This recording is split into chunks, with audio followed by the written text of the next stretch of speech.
A very common question frequently asked is, how should we connect our solar panels? Series or parallel?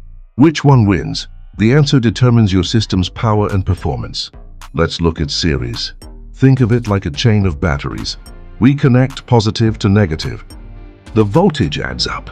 If you have 4 12-volt panels, you now have 48 volts. Series is the choice for high-voltage grid-tie inverters or long cable runs, because high voltage equals better efficiency and less energy lost in the wire. Simple. Now for parallel. We connect all the positives together and all the negatives together. This time the current adds up. If each panel delivers 5 amps, you get 20 amps total. But this requires heavy DC cables to handle high current, like 12 or 24 volts. Parallel is perfect for charging low-voltage battery banks, or for mitigating the biggest solar killer, shade.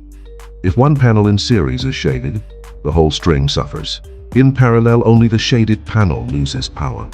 You can also use the hybrid model and split the panels equally.